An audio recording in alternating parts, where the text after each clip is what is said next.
Greenland, Ukraine, Venezuela, maybe even Iran. There are so many places the United States is or might be soon militarily involved. I'm very pleased to be able to talk to the retired three-star general, Ben Hodges. Ben, so good to see you. I always enjoy talking to you. Ben, so how seriously do you take the threats from Donald Trump and his administration to invade Greenland?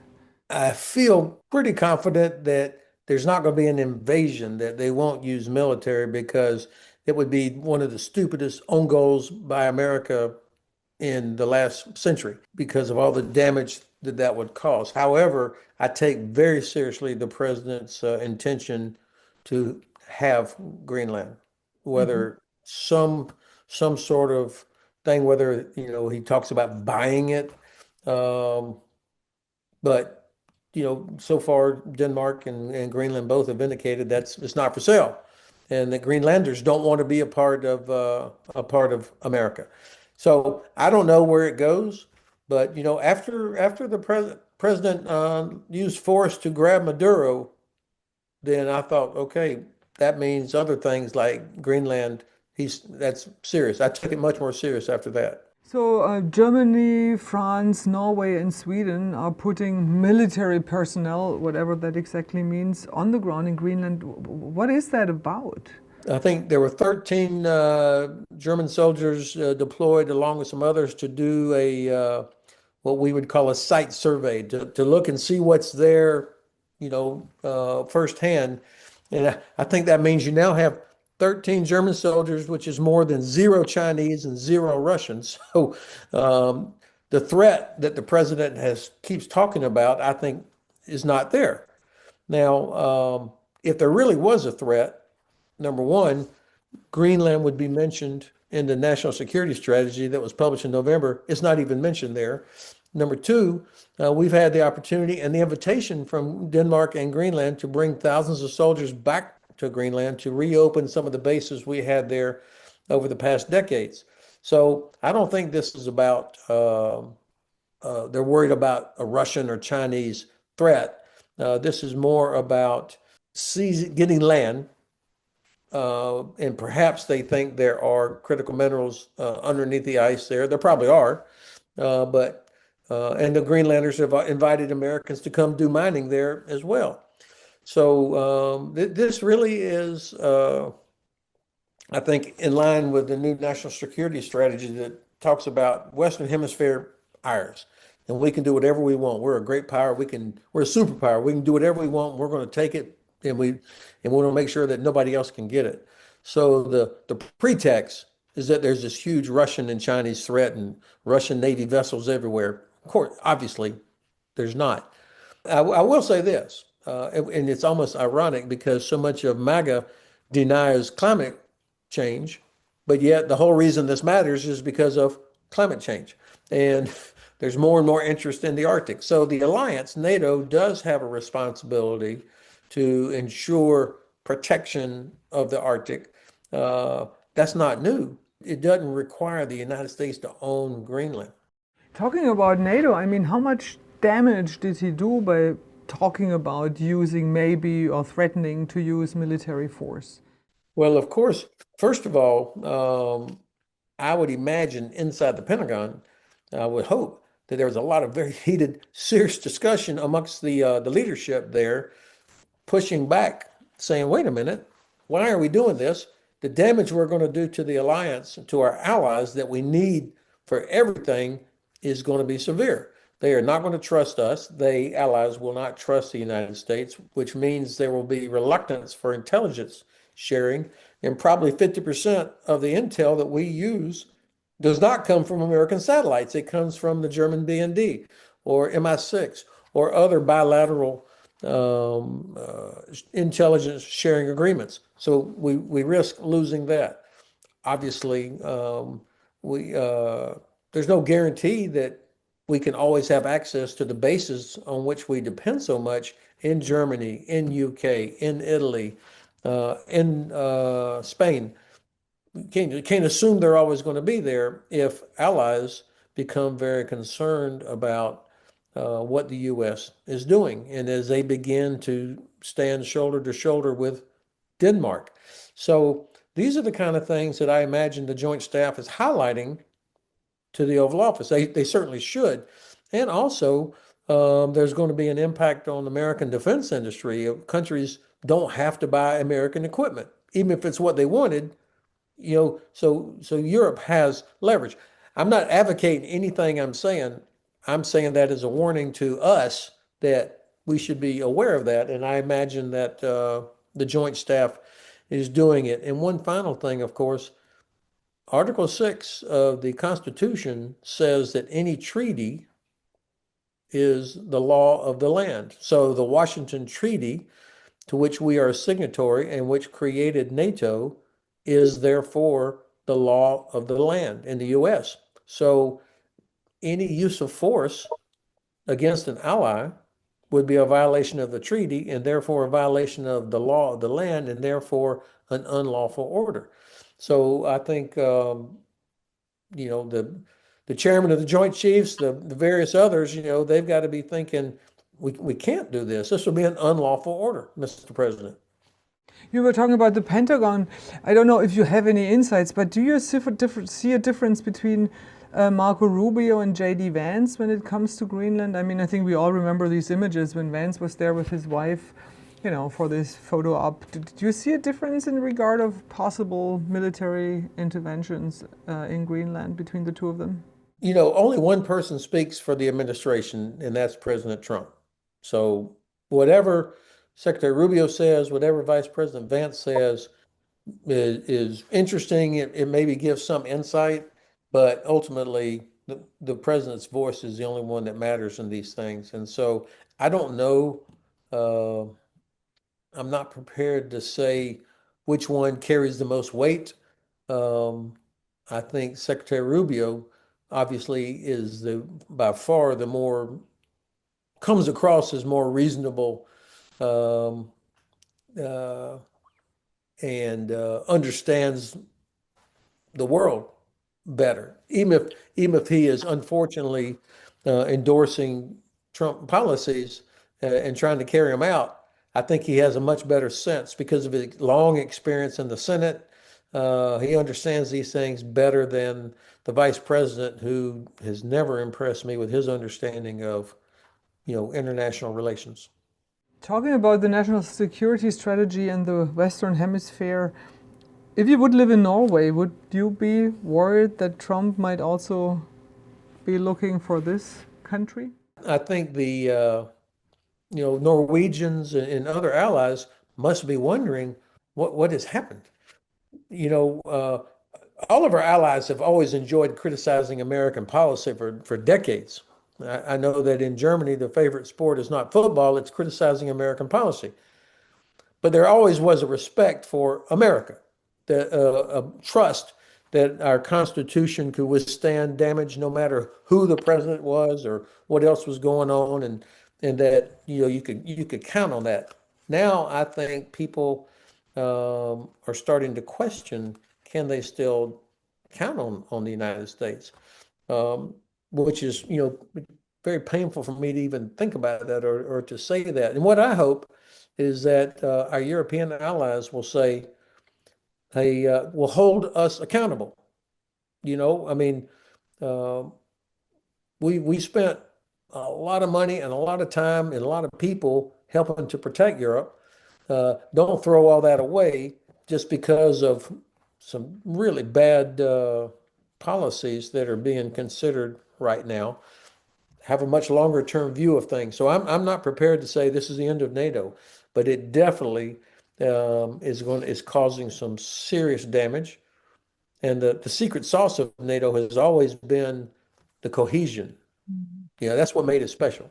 No matter what was going on at the political level, there never was a doubt that we would all support each other. Now that that's in doubt, that creates potential problems with Russia and any other adversaries. It's not good for the United States. You mentioned Venezuela, Ben. Were you impressed by the way, besides if it's right or wrong, by the way the US kidnapped or captured Maduro? Of course, the professional capabilities of the special operators, the pilots, and also the intelligence work that was done to to get him and his wife was incredible. Of course, that was very good. And when I heard that one of the pilots had been shot, hit in the leg like 3 times, and still continued to do the mission, my God, um, that's impressive. So yes, and they it appears they use some new technologies that I was not aware of that also demonstrate it's not just about blowing things up. So it also revealed um, how embarrassing for Cuba, Mhm. which had claimed to be this. Everybody thought they were really really good, and they were providing the security for Maduro, and you know they failed completely. Also embarrassing for Russia and Venezuela for the air defense equipment that they had provided was not even set up, apparently. So a lot of things went well. Um, I was impressed. Besides that military success, if you want to categorize it like that, what does it mean that the President of the United States just kidnaps, captures, arrests a leader in a foreign country? The fact that he did that is not such a problem for me. I mean, there are other examples where we've done things, and I don't, I haven't thought through all the ramifications of that in this particular case. What is much more of a problem for me is there is no point in having a military success if it doesn't enable a political success. I mean, why would you take Maduro? It obviously was nothing about drugs. It's all about getting access to Venezuelan oil and being able to control it, which is exactly the kind of thing that the administration talks about in their national security strategy from November. It's denying the Russians and Chinese access to it, and then us taking it. Um, it clearly was not regime change because only Mr. Maduro and his wife were pulled out of there. All the other thugs are still in place. And Ms. Rodriguez, the vice president, who is now apparently the acting president, she's no saint, and we should not be confused about that. But if the administration thinks they can control Venezuela by controlling her, uh, solely for the purpose of controlling access to that Venezuelan oil, I mean, that's nothing to be proud of, and it seems incredibly. I don't know how many different laws and policies that and norms that violates. Um, so professional soldiers always want to know that what they're doing is for, what is the intended outcome, the strategic objective for doing this. It's not just grabbing Maduro, it's in order to do what? We got rid of Saddam Hussein, and then what? We got rid of the Taliban, and then what? And we have a problem a lot getting the strategic objective part right. That leads me to Iran. I mean, I shall say that we are talking on Thursday around 12 o'clock Washington, around 1800 German Frankfurt time. So we don't know what will happen over the next hours or the next days. However, there are threats that Donald Trump is going to attack Iran. Talk a little bit about it. What would that mean? What could be the outcome there? The president has said he's threatened that if the regime continued to kill protesters, he would have to take action. He'd have to do something. He would launch strikes against them. And and then, of course, he encouraged them. He said, "Keep going, seize the institutions." I mean, big giant capital Trump letters and all of that. So this would be very difficult for him to walk away from that. I mean, this is he has put his name all over this one. Now, I think he changed his mind yesterday. He said that he heard on good authority that they were no longer killing people. I seriously doubt that. Probably in the White House, they realized that just launching some Tomahawk missiles to destroy Revolutionary Guard facilities, for example, is not the kind of thing that's going to automatically stop the regime from killing protesters. Um, so I don't know that there is a plan in place yet to what comes next after the strike, then what? And we also are finding ourselves in a place where we don't have enough combat power in the region. You know, the Ford was in the Eastern Med. Now it's in the Caribbean.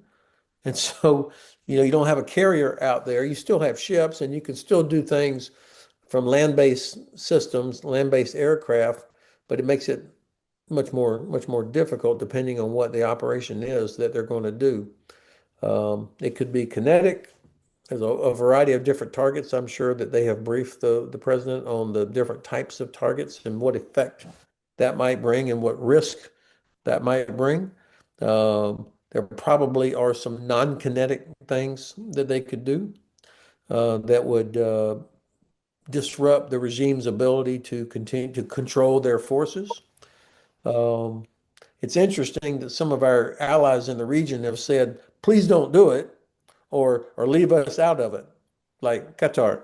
I think the Israelis also are not keen to be involved in this one. I spoke to a couple of Israeli colleagues yesterday, two ladies, and they said they were preparing, they were assuming there were going to be Iranian missiles hitting Israel last night, or, so they assume that's coming. So I obviously I don't know how this is going to unfold.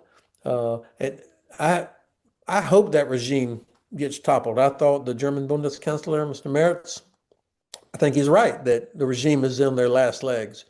But we cannot stand by, especially after egging on the protesters and then not do anything and watching them get killed. Yeah, but you just said it, like with Saddam Hussein, what comes next then? That's the huge question, right?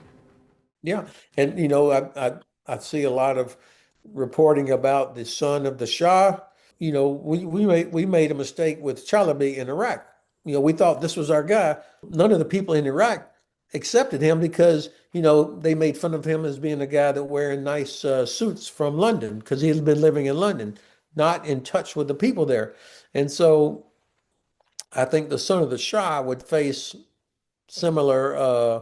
He could be great, I don't know, but if you don't have somebody that's there that would be immediately respected and accepted by a lot of the population, it will be very, very difficult. And I don't know, the regime, the way they're sort of organized, it's not like you could get rid of the Ayatollah and then the next guy, that's the guy. I don't see, I don't know enough about it to be able to predict how they would do that. I'm sure that U.S. Central Command understands this well and has laid it out for the White House. But I'm torn, as you can see.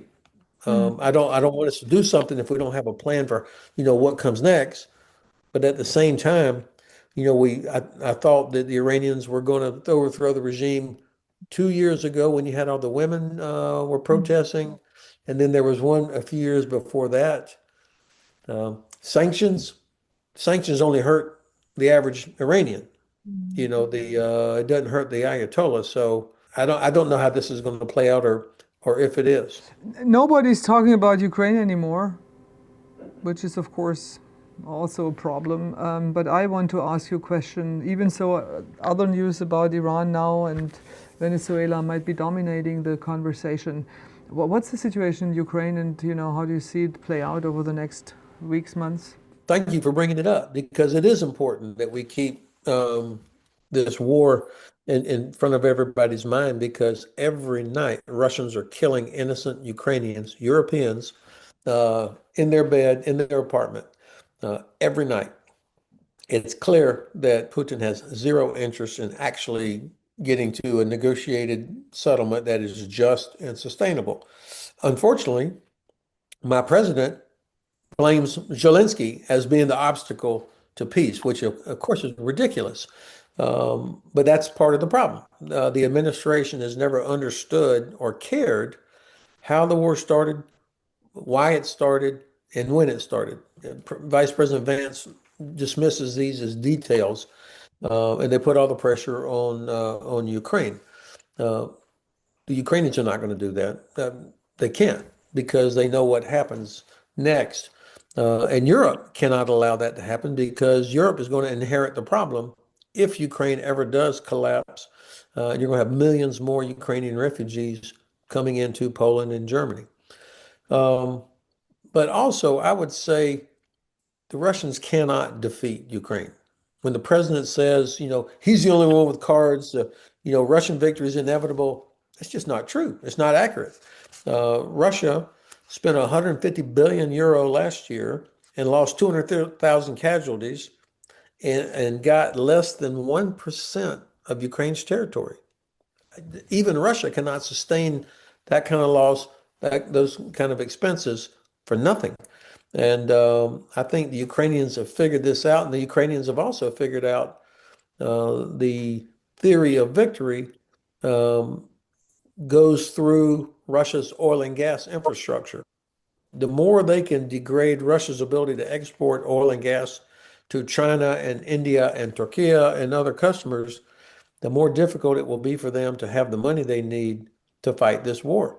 There already are several of the Russian oblasts and republics that are unable to pay the bonuses to these poor kids that out in the hinterland, which is the czarist tradition. That's how you fight your wars is with these people, not the elites from Moscow or St. Petersburg. They can't pay the bonuses anymore because they don't have the money. So I think Russia is in big trouble economically. The Ukrainians can see that, and this line is not moving anywhere. Uh, the uh, the one thing the Ukrainians cannot do, they can't stop all the drones and missile attacks that are raining down on Ukrainian cities and their power grid. I did a podcast today with a Ukrainian friend who lives in Odessa, and she had a little portable lamp on her desk because they only have power like 4 hours a day. But where will this lead to? I mean, there was a moment when we thought maybe they come to some kind of a solution, a peace plan. Then we at least here in Washington had the feeling, okay, President Trump is now really getting impatient. He puts more pressure on Putin. But now all eyes are on Venezuela, Greenland, Iran, even nobody's talking about Ukraine anymore in the moment, at least here in this country. So, and Ukraine can only fight so much longer. I mean, the troops are exhausted. I'm sure the Russian troops as well. But where will we be like in, let's say, 2 months' time or so? The Ukrainian troops are tired. The Russian troops are dead. I speak to Ukrainians, and there is zero quit. Now, obviously, they have problems. There are a lot of men that should be in the army have left, but manpower is still not the main problem they have. Of course, they need ammunition. Of course, they need stuff, but even their industry has increased production of most of the things they need. But what Europe can provide, even if the United States has stopped, I mean, the only thing we provide now is what we sell to European countries who then give it to the Ukrainians, which is sickening to me that we're doing it that way. Um, Maybe we're still doing some intelligence sharing, but I I don't know. I shouldn't know if we are, but I don't know if we are. But Europe has the ability to provide what Ukraine needs. It's a matter of political will and getting serious about it. Germany obviously has been the biggest provider of things to Ukraine from the beginning of any European country, and now Europe as a whole does way more than the U.S. But there's still the possibility to provide more to Ukraine. And I hate to say this, but the Ukrainians don't trust the United States or they don't trust the Trump administration anymore. And frankly, they shouldn't. How many times has the president said, or it looked like he was getting serious and like he finally was going to do something, and then yesterday it's all Zelensky's fault. So he's not going to do anything. People should finally accept that this president is not going to do anything to help Ukraine in a meaningful way, which he could. I mean, there's so much he could do. And I do believe that the president is sincere about wanting to stop the killing of innocent people in Ukraine, but he's going about it without addressing the killer and without, applying the real pressure to Putin, because I think I can't explain it. I never in my life would have thought an American president would take the side or would enable the Russians in anything. My very last question, I promise, Ben. Some people say Germany should get ready for, or should prepare to be facing a war. Should Germany think about getting nuclear weapons to defend itself? Well, first of all, the war comes to Germany directly only if Ukraine fails. All right. I mean, that's the best way to defend Europe is to make sure that Ukraine defeats Russia. That's not a bumper sticker. That's a fact. And I think most of the leadership in Germany understands that.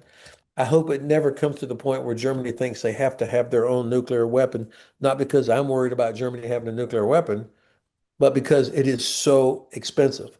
Half of the UK's budget is purely for their tiny little nuclear, their submarines that carry nuclear weapons. To maintain that stuff, so expensive. And I think that would take so much money from the German defense budget to do that, and for what purpose? A nuclear deterrent doesn't mean you have to have the same number of nuclear weapons as the Russians do. The Russians just have to believe that France or UK would use a nuclear weapon against St. Petersburg or Moscow or some other really valuable target. They just have to believe it would happen. And then, of course, there's a lot of conventional weapons that are more devastating than some nuclear weapons. So there are things that could be done to deter Russia from using a nuclear weapon. And I think the Russians should know that Germany, France, the Netherlands, Poland, Finland, others are prepared to do that. Ben Hodges, as always, thank you so much. As always, thanks for the privilege.